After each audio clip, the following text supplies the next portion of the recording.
All right, folks, what we're going to go over today is something that you'll be able to utilize in order to have an advantage over your competition. Guys, how many of you want to have an advantage over your competition? Type the word advantage in the chat, okay? How many of you want to have an upper hand, right? What's better than having an upper hand? All right, most one's an advantage. See the only one? Asela, Mike, Scott, right? Now, here's the thing, folks. I want you guys to not only have an advantage, I want to let you guys have an unfair advantage. Okay. Right. What is an unfair advantage? Well, it's pretty simple. All right.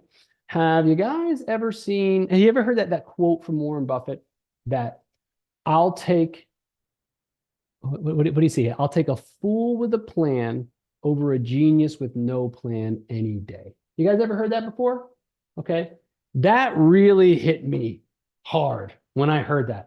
I'm like, man, that makes a ton of sense. Okay.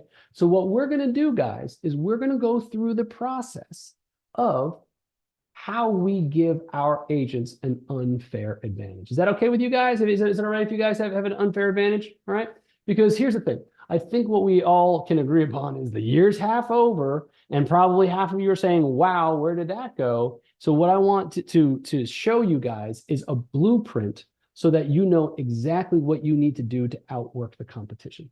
Folks, have you guys ever heard of the 1%, right? Can anybody guess what a 1% earner makes in this country? Type it in the chat. Okay, what do we have? Okay, 48,000. It's a whole lot more than that, right? The average American earns 60,000 a year. What does a million a year? Man, I wish it was a million a year. Eli says 10 million. Believe it or not, guys, okay? I think we see too much stuff about celebrities and NBA players and all these other folks. You know why? Because most people think that in order to be a 1% earner, you got to make 5 million a year, $10 million a year, right?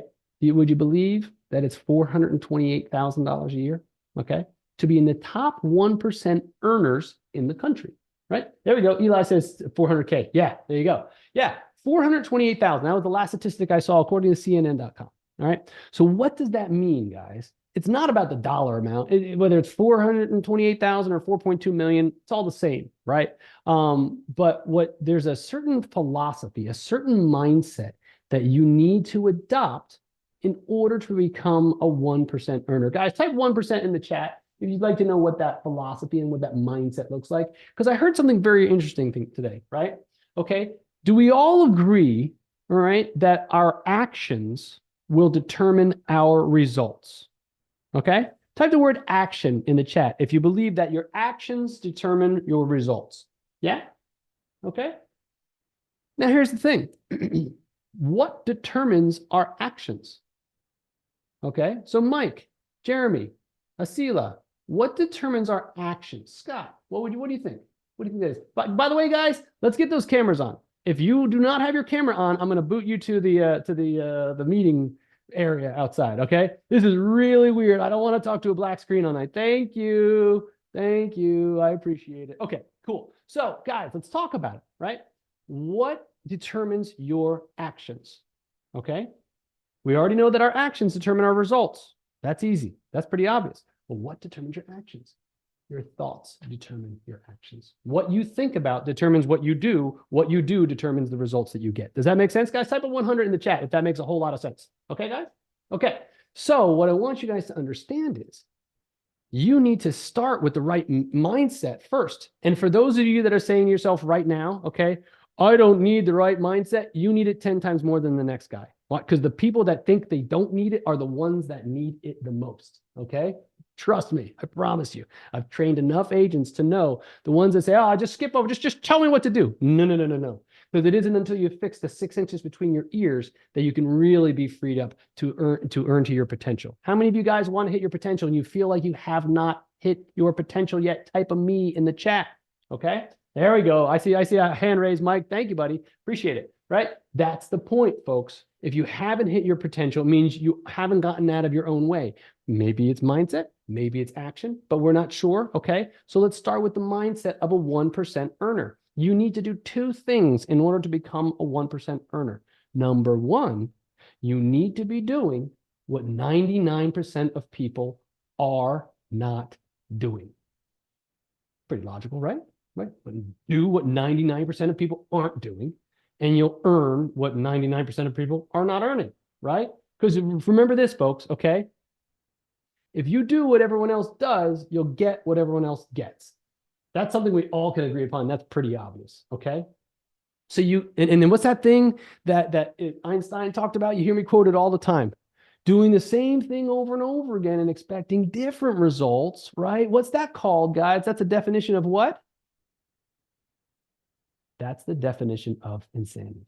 So we all agree you can't do what everyone else is doing. You got to do something different, hence the 1% rule. And you can't do the same thing over and over again and expect a different result. Okay, that's pure insanity. Okay, so the first rule of being a 1% earner, that's easy. Do what 99% of people aren't doing.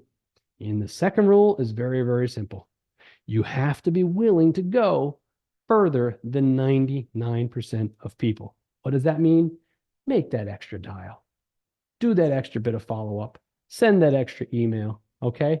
The reality of it is, guys, okay, and I'm going to be real honest, okay? And this comes from me speaking to well over 1,000 agents a year on the phone with lengthy conversations.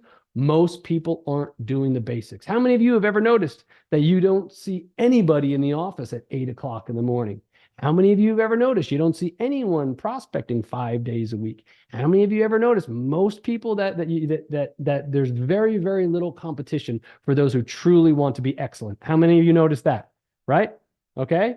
If you aren't the one turning on the coffee pot and shutting it off in the evening, all right, and you want to be a 1% earner, you got to adjust how many hours you're in the office. The point I'm making is, guys, you have to be willing to go further than 99% of people. The good news is that's not as far as it might sound, right? Because a whole lot of people got into real estate so that they don't have to have a boss looking over them, but they don't have the self-discipline to get themselves to the office every day and do what is needed and do the prospecting that's necessary. That's why on the residential side, only 11% of agents make it past 2 years. And on the commercial side, only 3% make it past 2 years.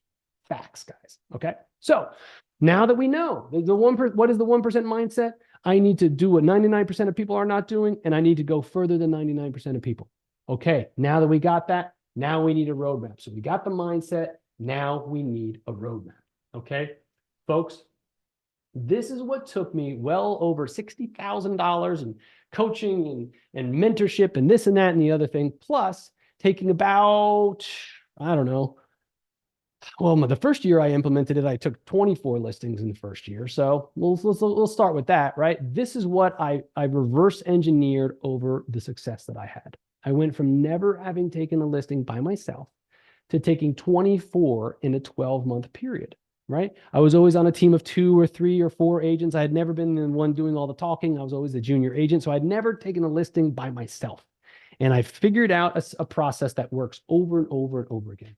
Doesn't matter your city, doesn't matter your state, doesn't matter your age. I currently have students from their early 20s into their early 70s. Okay.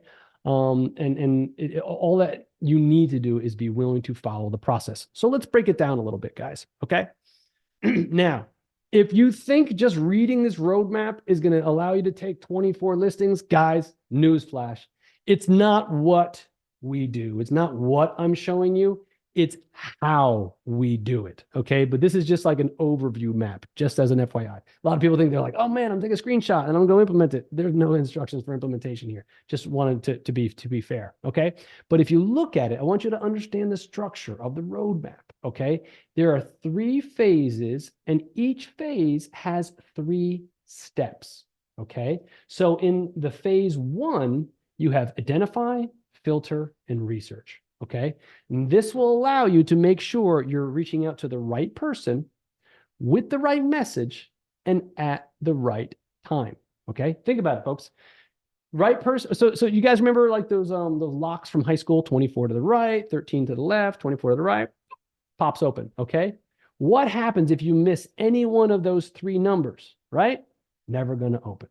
But I got 2 of the 3. Still not going to open. So you have to have the right person with the right message and at the right time. Okay. I was just talking about this with some of my private students just a minute ago. You need to be able to make sure you're reaching out to the right person. And that's why we filter down the right people. Okay. You need to be able to identify who is a potential prospect. We have to have reason to believe, okay, that the person is going to be a good fit. And then frankly, you can't just use the number that pops up on Google. If you're looking for Joe Blow at 123 Main Street, you got to find Joe Blow's cell phone number. You're not going to try to call his secretary and sweet talk your way through it. Guys, they're called gatekeepers for a reason. Okay. So steps 1, 2, and 3 is what we call the ready phase. It's like getting ready for battle. Okay.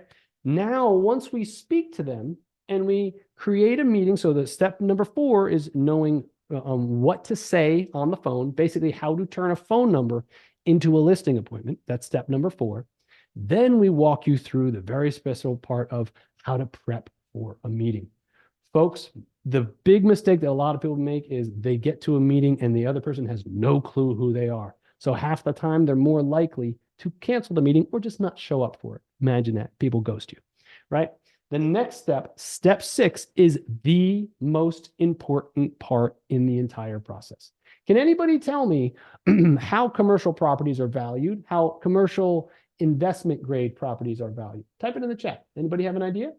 Okay. You probably learned this like when you're getting your real estate license, however many months or years ago, but type it in the chat. Let me see if anybody knows. Good, Victor. Love it. Love it. Cap rate. Good. Okay. It's called the income approach. Okay. We have what we call the comparative sales, which is what you use in residential. You know, that 3-2 sold for this 3-2 sold for that. This one has a pool. This one has an extra bathroom, so on and so forth. That's called comparative sales. Okay.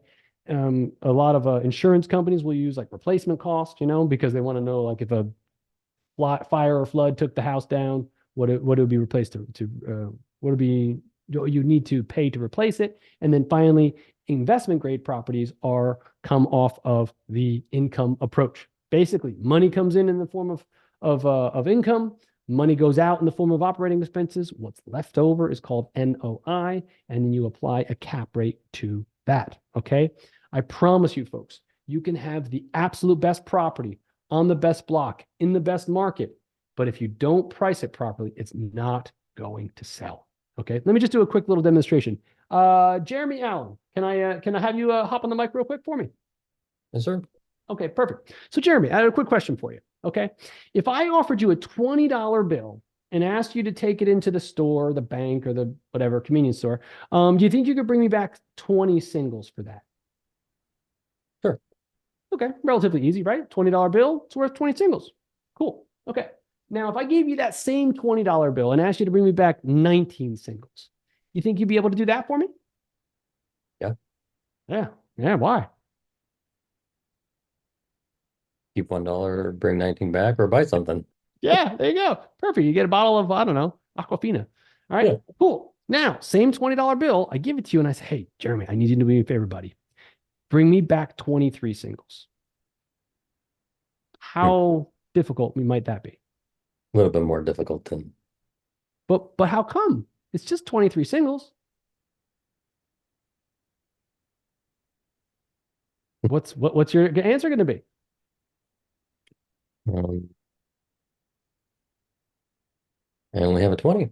That's it. $20 bill's not worth $23 now, is it? Right? Yeah.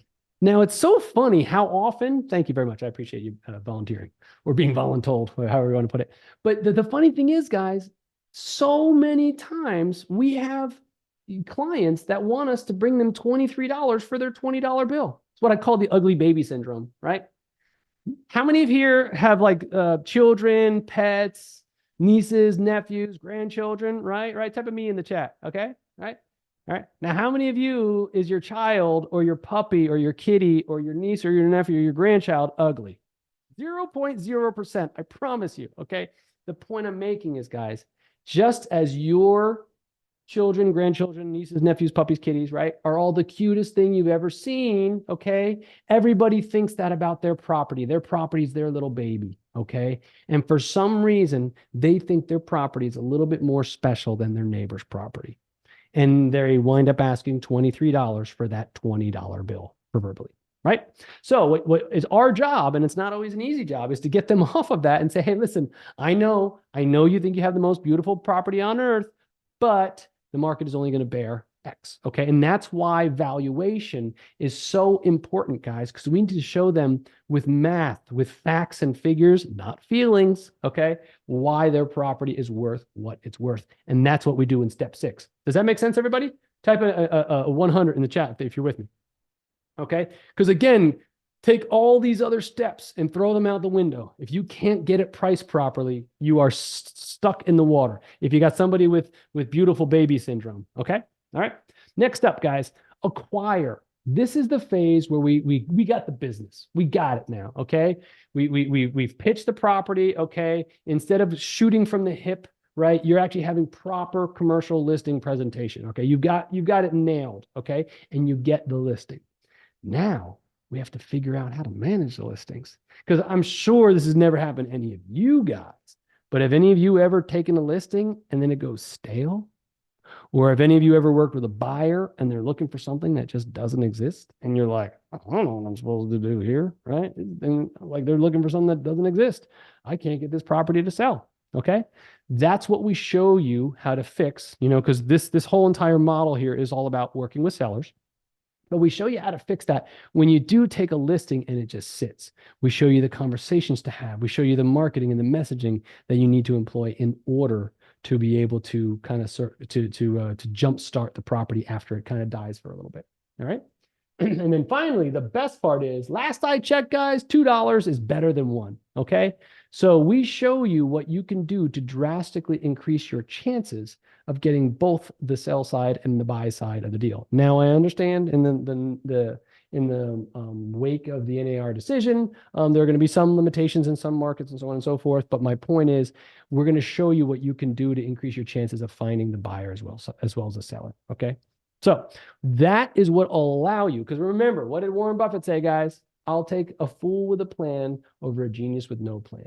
Do you guys feel, scale of 1 to 10, type this in the chat for me, guys. How many of you feel like if you had a process in place that you can follow, step 1, then step 2, step 3, step 4, that it would increase your chances? Okay. Do you think it would help you sell one more property? Type a 1 in the chat if you think it might help you sell one more property this year by having a plan, by knowing who to reach out to, by knowing what to say, by knowing how to say it. Okay. Then to know exactly what to send to someone to pre-qualify yourself, by knowing exactly how to value, by knowing what to say in your pitch. More importantly, by how to jumpstart your listings once they go, into the graveyard. And then finally, how to double end deals. Do you feel like that would make sense? Like that sounds like a plan that you're ready for battle. Okay. Let me know if I missed any steps, guys. Type it in the chat if you think I missed anything. Because guys, I've taught this to almost 250 people. And you know what the common denominator is? This is the process that they need to start taking listings. Because all you need to do is take one listing, folks. And you learn this for the rest of your life. Then it's up to you. Do you want to go out and take 20 listings this year? Do you want to take 4 listings? Do you want to take 30 listings, right? I'm not the best listing agent ever. I know what I was able to do, but maybe you could do a whole lot better. Make sense, folks? Okay. The point I want you guys to get to is to understand, without a plan, okay, it's kind of like driving from one side of the country to the other using the sun. Like, yeah, you might get there, but you might get really, really lost along the way. And folks, being lost in real estate is like, well, it's a little bit frustrating because you're not making any money and you don't get a paycheck every Friday. Okay. There's nothing worse than being that agent that's just like, well, I'm trying to go from New York to LA, and I guess as long as I keep the sun over here, I think I'm in the right general direction. Have you guys, type a me in the chat if you've ever felt like you might be in the head in the right direction, but you just don't have any like North Star to go towards, right? Don't feel like you're alone, folks. Most people that come to me, they say, listen, I would really, really absolutely love to do this, but I don't know what I don't know. And I don't know the steps that are missing, because you could be doing half of these right. But just like that padlock, guys, you're missing one of the steps. The whole thing falls apart. You with me, folks? Okay. So one thing I want you guys to understand is step 1, adopt the 1% mentality. You have to be willing to do what no one else is willing to, or what 99% of people are willing to do. And you have to be willing to do what 99% of people aren't doing. Step 2 is you need to find yourself a plan. Okay. If you don't, if you fail to plan, you plan to fail. Okay. No ifs, no ands, no buts about it. Folks, every single day that you are going out to battle without a battle plan, you're asking for the enemy to win. Period. End of story. Okay. So if you guys are at the point where you're kind of spinning your wheels a little bit, maybe you're not making as much money as you want to. Maybe you realize half the year is already over and you say, where did that go? I still haven't, hit halfway to my target. Okay. We can give you a guiding hand. Okay. The most important thing that I want you guys to understand is so many people have done it before you. It's just because they had a plan and it's not your fault. How many of you, type of one in the chat, have you ever felt like commercial real estate was like some good old boys club, right? Like you needed like a secret handshake in order to be part of that, right? Guys, you are not alone, okay? I swear to God, when I got into it, I was like, I don't understand. I'm calling these people and they're not calling me back. I don't understand what their problem is. I have business for them. That's how they are. They don't try to teach you. They don't try to help you. The one thing I can say is this, guy, the fastest way to get invited to that party, okay, in commercial real estate, start your own party. Start taking your own listings. Once you have listings, folks, you're the belle of the ball. Everyone wants to dance with you, and you don't have to worry about calling other people. They call you. Does that make sense, guys? If that's a light bulb, type an exclamation point in the chat, okay? Hope you had a great week, guys. Talk to you soon. Be well.